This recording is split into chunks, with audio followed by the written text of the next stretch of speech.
Então eu estou muito cansada. Mas cada vez que eu passo perto daquele mural que eu estou cansada, eu olho no mural e falo assim, não, essa daí sou eu. Então a frase fala o seguinte, o problema, o difícil, não é você desistir. É mais difícil você se frustrar porque não tentou. E eu acho que isso é muito bom, entendeu? Eu aprendi muito. Bom, meu nome é Lília, né? Tenho 59 anos. Eu cheguei nesse lugar há quase 50 anos atrás. Esse daqui era uma chácara dos Matarazzo. Então eram lotes. Eu morava na Rua Iquiriri 1010, que fica na Vila Indiana, próximo daqui, e a minha mãe viu a oportunidade de comprar um lote aqui. Então ela comprou esse lote e daí então nós somos eu fui uma das primeiras moradoras deste lugar. Eu vim para cá com 5 anos de idade. Então, dia 24 de abril agora eu completo 60 anos. Então eu estou aqui há quase 50 anos.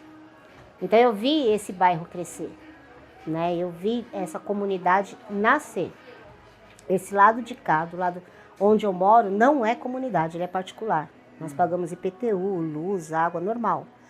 E do outro lado da rua se tornou uma comunidade. Então as pessoas vieram morar nessa comunidade. Então eu estou dentro da comunidade. Mas se parar para analisar, eu não pertenço à comunidade, porque eu pago todos os tributos normais. É como aquele cálculo de matemática, né? Eu estou contida, mas eles não me contêm. Então, eu estou contida na comunidade, mas existe uma divisão entre particular e comunidade. Crescer aqui foi maravilhoso. Muito bom crescer aqui, porque aqui em frente à minha casa, hoje onde é um córrego, antigamente era uma nascente, né? Então, a gente brincava no rio, a gente pegava girino no rio, porque naquela época, a criança daquela época tinha esse tipo de convivência. A gente jogava taco na rua. Então foi maravilhosa a minha infância e a minha adolescência aqui neste lugar. Mas com o avanço da comunidade, o rio se tornou um córrego. Então o rio morreu, né? Que hoje ele deságua lá no Rio Pequeno, que é onde passa a Politécnica por cima, né? Do córrego que pega o córrego do Rio Pequeno. Então eu vi cada passo dessa comunidade crescer. Então eu convivi com as pessoas que moravam aqui. Então, infelizmente, um dos penúltimos moradores daqui, quando eu vim para cá, faleceu há 2 semanas atrás, né? Que é uma família também muito antiga que tinha aqui. Então, ele faleceu há 2 semanas atrás. Então, eu acho que eu sou o último dos moicanos, né?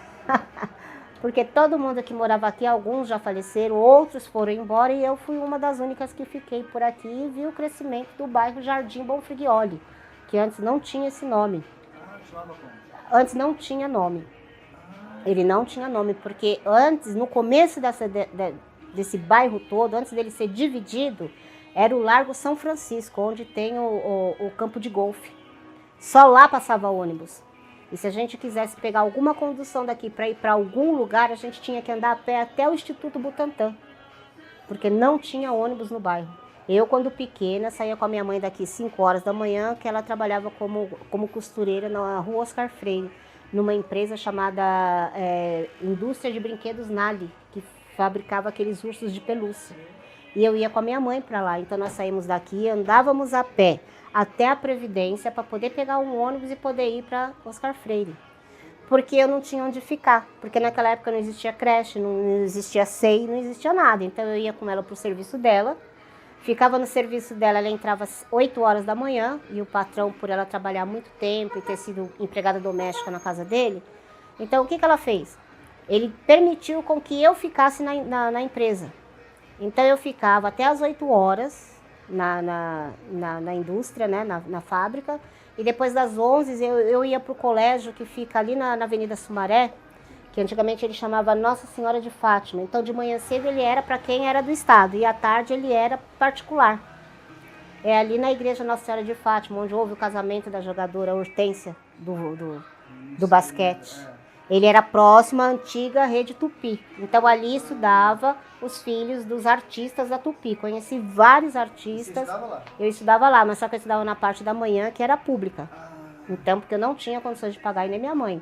E os artistas estudavam na parte da tarde que pertencia ao SESI.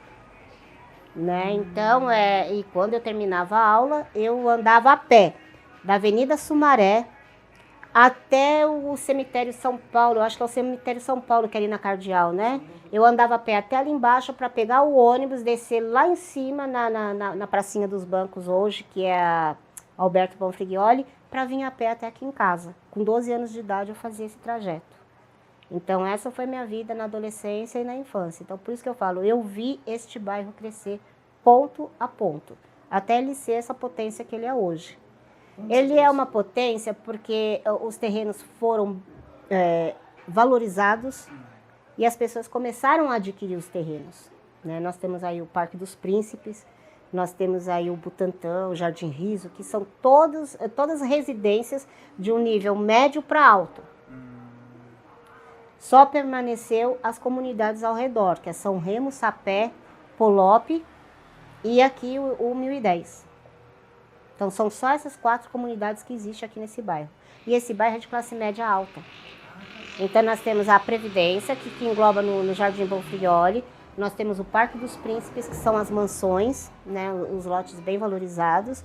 Nós temos aqui o Alto do Butantã. E nós temos aqui o pessoal que é perto da Raposo, que é ali no Labitare. Então, são apartamentos, são sobrados conjugados. Então, quer dizer, é uma aquisição alta, de média para alta, mas o pessoal que permaneceu somos nós, nessas comunidades. O meu trabalho começou na pandemia, né? Eu sou casada, meu marido ele é professor de educação física, ele dá aula na prefeitura, ele é funcionário público e dá aula em escolas. E eu montei um ateliê de costura, que é onde nós estamos aqui. Então eu vi a necessidade do pessoal de ter uma costureira para reformar uma roupa, fazer alguma coisa. E eu tenho mais ou menos um tino empreendedor. Então eu verifiquei que ao meu redor existem escolas do estado e escolas particulares. Então eu fui aprender a costurar. Eu aprendi sozinha para ajudar o meu marido, porque eu tinha que criar meus filhos.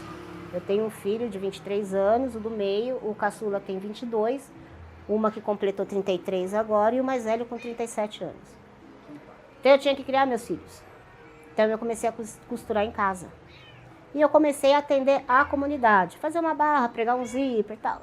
E eu vi a necessidade das pessoas, por nós sermos uma comunidade, e infelizmente ao nosso redor existem comércios, existem lojas, existem tudo, mas eles estão focados no público A. E nós temos pessoas do grupo B para baixo. Então, não tem um poder aquisitivo para adquirir certas coisas ou comprar certas coisas. E eu comecei a ver isso. Então, o que eu fiz? Eu vou ajudar esse pessoal. Então, no meu ateliê de costura, eu transformei num atendimento de informática. Fazer currículo, tirar xerox. Então, eu comecei a atender o pessoal daqui assim. Então, eu tiro uma xerox, eu faço um currículo, eu imprimo uma fatura, eu faço alguma coisa. Aí, o que aconteceu? Fiquei conhecida por isso. A costureira e a moça lá da internet. Depois houve a possibilidade de eu adquirir uma lan house. Eu falei, poxa, mas eu nunca mexi com lan house. Se da costura pular para uma lan house é um desafio muito grande. E eu sou muito resiliente, eu sempre gostei de desafios. E eu conversei com meu marido, que é meu parceiro em tudo, estamos casados há 23 anos. E aí eu falei para ele, cara, vamos arriscar? Vamos. E eu comprei a lan house. Negociei, comprei, fiz as formas de pagamento e montei uma lan house aqui. Então eu parei um pouco com a costura e montei a lan house. Aqui na comunidade. Quando eu montei a lan house, estourou. Porque todas aquelas crianças, aqueles jovens que não tinham condições de ir para uma lan house no Bonfrigioli, que era caro a hora, né? E que não ia conseguir nada, começaram a vir aqui, porque era mais acessível, era mais barato, era perto de casa. Então, naquela época, o que eu falei, eu fiquei conhecida como a Lília da Lan House, a Lília Counter-Strike. Porque os meninos adoravam jogar Counter-Strike. Aí eu montei a Lan House. Então, inclusive até hoje eu encontro as crianças que cresceram comigo, casadas e com filhos. Essa semana eu fui comprar salgadinhos numa loja de salgadinho no Rio Pequeno e de repente eu tô vendo uma pessoa acenando. Eu falei, ih. E era um rapaz bonito, né? Aí eu tava com meu filho e falei assim, eu tô estranhando, aquele rapaz tá acenando pra mim. Aí meu filho olhou e falou, mãe, mas aquele é o Cirilo, da Lan House. Aí quando eu olhei, eu reconheci, hoje casado, com filho, trabalhando. Então é muito gratificante isso. Então eu fiquei conhecida assim, como Lília da Lan House. E continuei os trabalhos, fazendo currículo, então as pessoas arrumavam o serviço, depois vinham, me agradeciam. E aí eu vi, peraí, mas também estão me procurando como costura, por isso que eu falo que eu faço 1000 coisas. Então eu dividi o meu espaço, metade Lan House, metade costura. Então eu ficava na costura e fazia o atendimento da Lan House. E assim eu fiquei conhecida. Quando chegou na época, aí eu vi as escolas ao redor, comecei a fazer uniforme para vender. Então eu vendia uniformes pro Colégio Emídia, eu vendia pro José Américo. Então o pessoal começou e eu fui crescendo. Então eu vi... Aí você era sozinha ou você já contratava? Sozinha, nunca contratei ninguém, eu sempre trabalhei sozinha. Sempre eu. Aí eu fui vendo mais oportunidades, então o que eu comecei a fazer? Comprar coisas de papelaria. Então eu vendia tudo para a escola aqui. Então eu tinha uma Lan House, a costura e a papelaria. Quando eu não estava no atendimento da Lan House, eu estava costurando. Chegava alguém e eu atendia, então era tranquilo, eu ficava aqui 24/32. Então as pessoas me conheceram nesse patamar. Mas quando veio a pandemia, né, então tudo parou.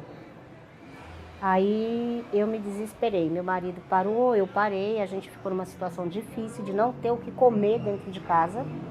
Porque você de repente, me tornei ME, né? Eu sou microempreendedora individual há 12 anos, ó, para você ver a minha trajetória. E aí eu me senti assim, sei lá, eu não sei se esse é o termo certo, não sei se é esquecida, ou não sei, eu não sei qual o termo usar, eu me senti assim uma pessoa inexistente. Pago meus impostos, tenho tudo direitinho, de repente eu preciso de ajuda, eu não tenho para quem recorrer numa pandemia. Né? E a situação aqui em casa ficou difícil, às vezes a gente não tinha nem o que pôr na panela. Então eu tinha que recorrer a um conhecido ou outro e tal. E um dia, os meus filhos, a minha filha com o meu filho não moram comigo, já são casados. Então eles me ajudavam no que eles podiam. Só os 2 últimos que estavam comigo, então nós éramos em 4 aqui dentro de casa. E eu não conseguia cesta básica, eu não conseguia nada. Por que eu não conseguia? Porque cada vez que eu batia em uma dessas comunidades, eles não podiam me atender, porque eu não fazia parte da comunidade. Quer dizer, eu era exclusa, por isso que eu falo, a comunidade me contém, mas eu não posso ser contida pela comunidade, porque eu tenho uma casa, eu pago um imposto, eu tenho um carro. Eu tenho um carro não por um luxo, porque um dos meus filhos é epilético. Então eu tenho um carro por necessidade. Hoje, graças a Deus, há mais de 2 anos, ele faz tratamento, ele não tem mais ataque. Mas mesmo assim eu tenho um carro e ele mora comigo. Então se eu tiver que socorrer ou buscá-lo em algum lugar, eu tenho que ter uma condução. Porque era visto assim, se você tem carro, você tem uma casa própria, você tem marido, seu marido trabalha, então você não precisa. Agora, quem mora na favela, vamos dizer assim, porque a gente usa comunidade por ser um todo, né? Mas quem mora na favela precisa mais do que você. Entendeu? Então eu comecei a perceber isso. Então bati em várias comunidades. Eu fui na Polop, eu fui aqui no 1010, eu fui em várias comunidades e não consegui nada. Eu não escondi a minha condição. Olha, não tenho o que comer, meu marido trabalha, eu tenho, mas eu preciso. Não dá. A gente atende o pessoal da comunidade. Beleza. Aí um dia eu bati um amigo meu virou e falou assim, Lili, tá precisando, eles estão abrindo inscrição para dar cesta básica lá na Polop. Fui lá. E lá eu conheci a Ana Cláudia. A Ana Cláudia falou assim, olha, Lili, a gente não vai poder abrir essa exceção para você porque tem que ser os moradores daqui. Mas eu vou te indicar uma pessoa, quem sabe ela pode te ajudar, ela gosta de ajudar. E ela me indicou a Ellen. E eu fui conhecer essa Ellen, que é aqui em cima, né, no Bode Zé, que depois eu explico a história da comunidade. E quando eu cheguei para falar com a Ellen, eu expliquei minha situação. Aí eu falei, eu não tenho o que comer, eu preciso de ajuda. Aí ela falou assim, olha, eu posso te arrumar uma cesta de emergência. Beleza, já me ajuda, né? Pelo menos eu sei que eu vou levar alguma coisa para casa. Só que nesse intervalo que eu estava ali com a Ellen, eu comecei a ver a dificuldade da Ellen, porque ela estava sozinha, ela estava atendendo uma comunidade inteira com entregas de cestas, as pessoas estavam todas desesperadas por comida, porque no começo foi terrível. Eu virei para ela e falei assim, você quer a minha ajuda? Eu te ajudo.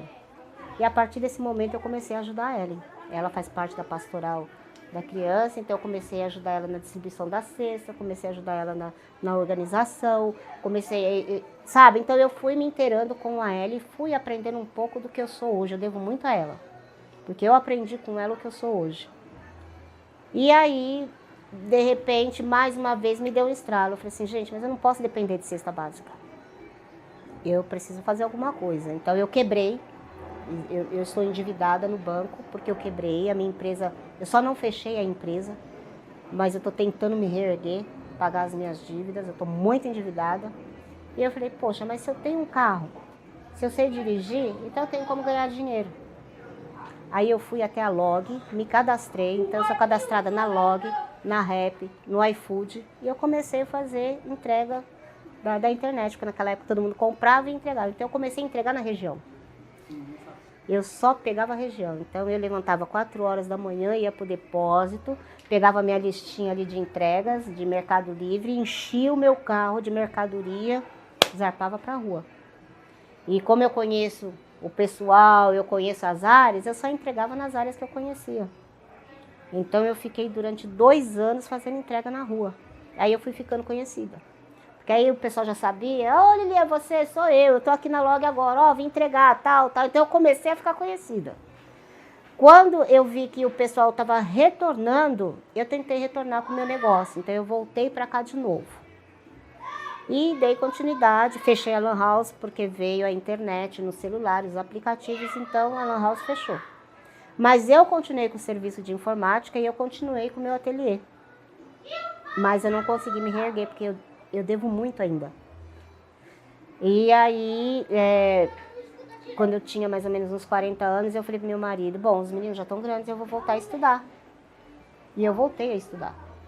Então eu completei o EJA, fiz o colegial, e só que naquela época eu pesava 115 quilos. Eu era enorme, então eu tinha muitas dores, eu tinha muitos problemas, eu era pré-diabética. Eu falei, mas como é que eu vou ajudar as pessoas se eu também tô ruim, né? E aí eu consegui, pelo servidor público, a cirurgia bariátrica. E todo mundo falou, você vai fazer a bariátrica e você vai engordar. Eu falei, eu não. Vai engordar? Não vou. Vai engordar? Não vou. Então eu vou aprender para não engordar. Então eu sou sempre assim. Eu vou aprender para fazer as coisas. E eu entrei na ETEC Uirapuru. Então eu me formei técnica em nutrição e fiz a minha graduação na ETEC Getúlio Vargas. Então eu sou pós-graduada em técnica e nutrição, mas aí de novo veio o problema. Você, uma negra, sem experiência na carteira, morando numa comunidade, ninguém te pega para trabalhar. Eu tenho 6 anos de registro de técnica e nunca consegui serviço na área. Porque eu sou recém-formada, tenho mais idade e ninguém pega, porque eles querem com 6 meses na experiência. Tô eu de novo batendo ali, ó. Muito, desde a minha adolescência. E a questão do etarismo também, pela idade? Sim, pela idade. Fui recusada em enfermagem, porque eu, antes de casar, eu era enfermeira e trabalhava no Carandiru. Eu trabalhei no hospital do Carandiru antes dele ser implodido. Mas depois, com a idade, eu não pude retornar à enfermagem, porque eles não pegam mais você. Porque eles alegam que se um paciente for cair da cama, você não tem força para carregar o paciente. Entendeu? Então eu me frustrei, eu até chorei. Então foram etapas da minha vida que eu fui passando e fui vendo a dificuldade. Porque às vezes é muito fácil criticar a pessoa. Ah, não trabalha porque não quer. Mas tem as suas etapas. Só quem passa na pele. Eu com 16 anos fui fazer entrevista numa agência de emprego que existia na época. E quando eu fiz essa entrevista, tinha eu e uma moça branca, dos olhos verdes, muito bonita. Só nós duas passamos no meio de 20. Encaminharam para a empresa. Quando eu cheguei na empresa, que nós tocamos a campanha, fomos até juntas. Ela ficou constrangida, porque o rapaz abriu a porta e falou, você entra, você não. Na porta. Eu falei, mas por que eu não vou entrar? Nós não contratamos negros. Só que naquela época, isto não era um crime. Naquela época, eu passei por tudo isso. Eu passei muito com o racismo. Eu sofri com o racismo. E por ser uma mulher negra, eu trabalhei aqui no shopping da Raposo, que hoje chama Shopping Raposo. Antes era Off-Price. Ele é próximo à comunidade da Mandioquinha, do Jaqueline. E eu trabalhei na Pizza Hut ali. Eu fiz estágio numa das franquias da Pizza Hut do Roberto Carlos, lá em Campinas. A empresa me deu esse estágio. E eu fui para lá. Eu não pude ser gerente, não pude ficar na linha de frente, que seria o caixa. Uma porque eu tinha filhos, outra porque eu era negra. E ali eles queriam só gente bonitinha, porque a Pizza Hut, o emblema dela não é um preto atendendo no caixa. O emblema dela é uma pessoa bonita na frente da loja para atrair o público. Então, eu fazia 450 pizzas por noite no sábado. Eu montava, eu tinha capacidade, eu zerava a loja, mas eu era o bastidor. E eles foram bem claros, você nunca vai poder conseguir o cargo de gerência, porque você tem filhos.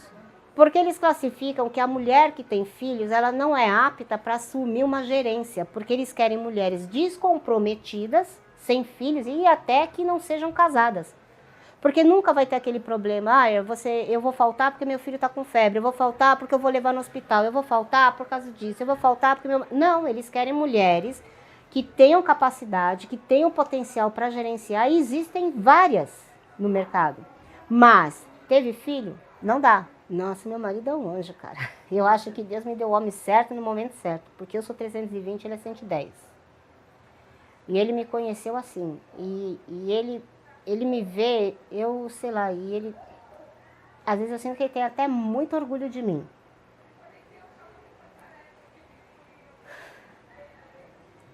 E a gente passou por muitas coisas. Então, às vezes, quem me incentiva é ele. Quando eu falo, cara, eu tô cansada. Eu tô cansada. Você vai conseguir. Para de falar que eu vou conseguir, que eu tô vendo que eu não vou conseguir. Você vai conseguir. Então, muitas vezes, às vezes as pessoas pensam até que eu não sou casada, às vezes as pessoas pensam até que eu sou, sabe? Mas não, meu marido, ele é o meu direito, o meu esquerdo, a frente e atrás. Porque assim, cada vez que eu me meto num projeto, cada vez que eu me meto em uma coisa, o meu marido abraça. Do jeito dele, mas ele abraça. Ele fala, vai sim, faz. Vai fazer que você consegue. Mas Jorge, não, deixa comigo. Entendeu? Para você ter uma noção, o meu marido, ele é um pastor.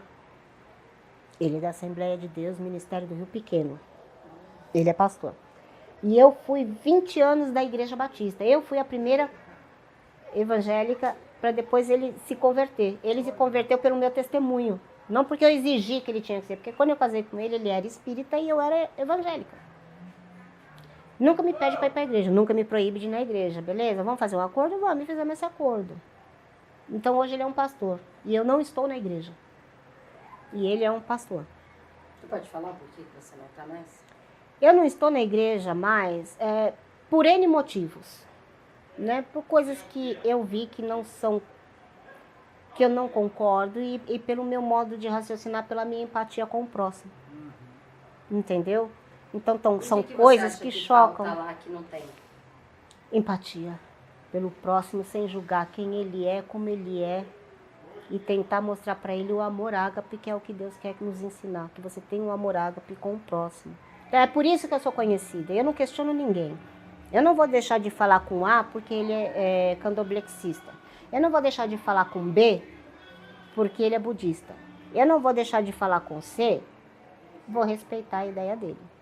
E eu acho que a partir do momento que eu estudei, tem uma frase na minha faculdade que ela é muito bonita. E cada vez que eu passo, eu olho aquele mural enorme assim, e aquele mural me dá força. Porque está muito difícil a faculdade para mim agora no final.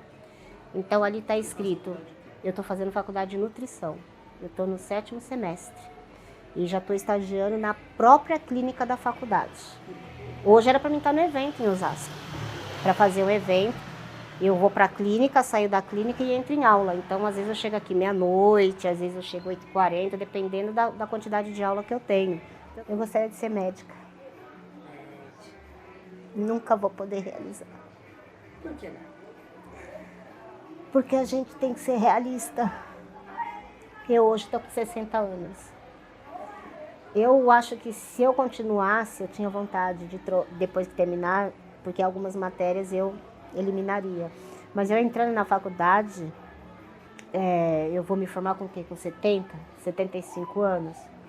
Quem vai ter confiança de entrar num consultório de uma pessoa que nunca clinicou, não tem uma carreira para passar por uma consulta?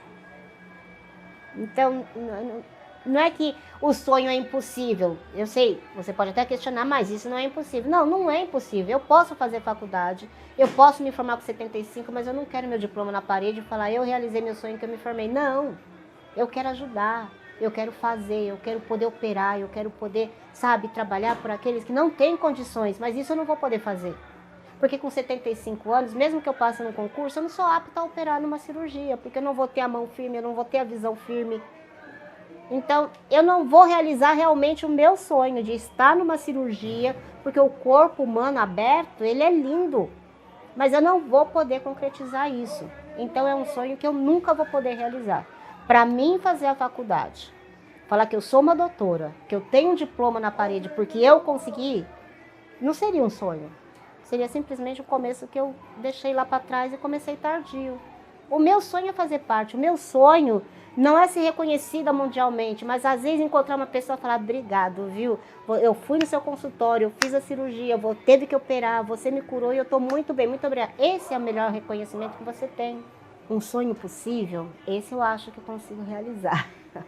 O meu sonho possível é criar um projeto de uma cozinha aqui na comunidade, para que eu possa pegar as mulheres de comunidade capacitadas e ter parceria com bares, lanchonetes, restaurantes, hotéis, para que eles entendam que a pessoa que trabalha numa cozinha para fornecer um alimento de qualidade, da hora legal, é uma pessoa capaz, sabe? Tem muitas mulheres na comunidade que elas podem sim serem aquelas pessoas que ganham dinheiro para aprender e não desqualificar a profissão. Eu sou uma técnica de nutrição, faço nutrição e trabalho numa escola como cozinheira escolar. E essa semana as mães vieram me agradecer, obrigada, porque meu filho não comia na escola. Ele não comia comida da escola, ele levava marmita. E agora eu dou alimento para 380 crianças, todos os dias. O meu critério de ajuda é o seguinte, você pode morar numa casa ou você pode morar num barraco. Você tem a necessidade, então eu classifico por necessidade. A mãe que está desempregada, que tem mais filhos, em primeiro lugar. Enfermos, doentes e acamados, vem primeiro, a mãe em segundo. Em terceiro, olha, eu estou desempregada, até eu arrumar um serviço, tem uma cesta básica? Tudo bem. Então essa é a minha classificação. Eu não faço o que fizeram comigo. E eu tendo essa visão, o que eu comecei a fazer? Quem recebe cesta básica, que sempre recebe a mesma coisa todo mês, que vai acumulando na sua casa, porque eu comecei a ver que tinha comida na lixeira. Então, o que eu fiz? Eu começo a pedir esses alimentos. Então, eu criei o supermercado solidário. Então, todos os alimentos que eu recebo aqui, eu monto kit. Então, às vezes, toca a minha campainha. Cara, olha, eu tô sem arroz na minha casa. Você tem? Tenho, tô. Meu, outro dia tocaram a minha campainha, meu marido virou pra mim e falou assim, olha, eu tinha arroz aqui no armário, eu dei, que a mulher tava pedindo, que entrou água na casa dela, ela não tinha nada para comer. Eu falei, mas qual arroz que você deu? Porque aqui todo mundo tá acostumado a dar. Até eu já dei e fiquei sem. Então eu ajudo neste sentido. Então aqui é um QG. Todas as roupas que eu recebo, que são velhas, manchadas ou rasgadas, que não estão muito rasgadas, eu recebo também. Por quê? Porque eu fiz durante muito tempo, mais de 3 anos, entrega de comida para pessoas de rua. E essas pessoas de rua você não pode dar roupa nova, porque é moeda de troca. Eles vendem e compram a droga. Então eu comecei a juntar essas roupas para dar para esses moradores. E como a gente fazia parte, me indicaram para fazer parte, junto com a Liga Solidária, que existe aqui no Bonfiglioli, para doar marmitas. Então a prefeitura me mandava 126 marmitas. Em 3 meses eu entreguei 126 marmitas para as pessoas aqui da vila. Então todo dia vinha, de segunda a segunda. E eu entregava. Não, e eu entregava marmitas. Aí comecei a participar de algumas cozinhas solidárias que foram me indicando. Olha, a gente tem tantas marmitas, você faz esse trabalho, você quer pegar para distribuir? Quero. Então eu pego, saía de noite e distribuía. Aí um dia eu cheguei para ela e falei assim, vamos fazer a nossa comida? Porque a gente fica dependendo, tem vezes que tem vezes que não tem, aí essa semana vem, a outra não vem. Vamos fazer? Vamos. Eu aplico os meus conhecimentos, a gente faz o sopão e sai para entregar. Então, durante acho que quase 2 anos, eu entrei em 3 comunidades para entregar comida. Eu fazia aqui, alguns colaboradores iam comigo lá, faziam vaquinha, a gente ia lá no CEAGESP, comprava A gente não pegava, a gente comprava, trazia tudo para minha casa uma vez por semana e eu fazia a sopa. Foi no inverno, né? No ano retrasado, eu acho. E aí eu fazia 40 litros de sopa. Aí a equipe da entrega vinha, que eram moradores também, né, dos prédios ao redor aqui, vinham, eu colocava as panelas ali, e aí a gente entrava na comunidade, a gente entregava a sopa pro pessoal, então eu fiz isso acho que uns 2 anos seguidos. Aí depois veio esse calor, essa coisa toda, então a gente parou com essas marmitas. Consegui montar assim, meia cozinha industrial. Eu tenho as panelas de pressão que eu ganhei, o pessoal foi me dando e eu fui trazendo para cá e eu fui fazendo. Todos os eventos aqui nessa comunidade, a maioria deles eu participo e eu faço. Tem o Dia das Crianças, tem o Natal, tem o da Páscoa. Então todo mundo já pergunta, você vai fazer? Vou. Você vai fazer? Vou. Então, é nisso que eu ajudo. Há mais ou menos um ano atrás, vai fazer um ano. Todas as rodas de conversa são aqui. Quando o pessoal precisa fazer uma roda de conversa, eu convoco os moradores. Primeiro eu quero saber sobre o que se trata, né? E aí eles falam, eu convoco as pessoas vêm para cá, então a gente faz a palestra, a gente faz a reunião, né? Não interfiro na ideia de cada um, não tenho fórum político, a minha opção política é minha, não é de ninguém e respeito a opção de todo mundo. E aí eles vêm para cá, então o último que teve aqui foi com o diretor do Centro de Saúde Escola Butantã, que fica do lado do Butantã, que é o CESESP. O Ademir veio aqui, pediu para fazer essa roda de conversa, né? Para falar com as pessoas e vieram naquela roda de conversa, tanto o Ademir quanto os moradores que estavam próximos me induziram, me pediram para que eu fosse candidata para ser uma das conselheiras lá do CESESP, né? Então teve a votação, veio a urna para cá, eu fui a mais votada, então eu ganhei. Então eu sou conselheira do CESESP. Meu mandato agora acho que vai vencer em junho. Então ainda não sei se eu vou renovar o mandato, né? Porque mesmo que eu não renove o meu mandato, mas eu estou em contato com eles direto. Então eu não sei, porque devido à faculdade eu não estou indo em algumas reuniões, então eu fico perdendo reunião, então eu não acho isso legal. Mas eu também faço parte do CESESP como conselheira. Minha vida, cara, é um livro. Dá um livro e não adianta você falar, me explica a sua vida. Não, eu não quero escutar a minha vida, porque eu não tenho só uma meta, você entendeu? Aonde eu vejo que tem a dificuldade, eu vou. Então eu vou. Então, até para entender as pessoas drogadas, que usam drogas e que são tidas como uns idiotas, eu durante 3 anos eu entrei num projeto da Igreja Metodista, no centro da cidade, e fiz parte de um projeto chamado Jesus Ama o Menor. Então eu atuei na Cracolândia. Ah, você fazia trabalho? Eu atuava com o pessoal da igreja.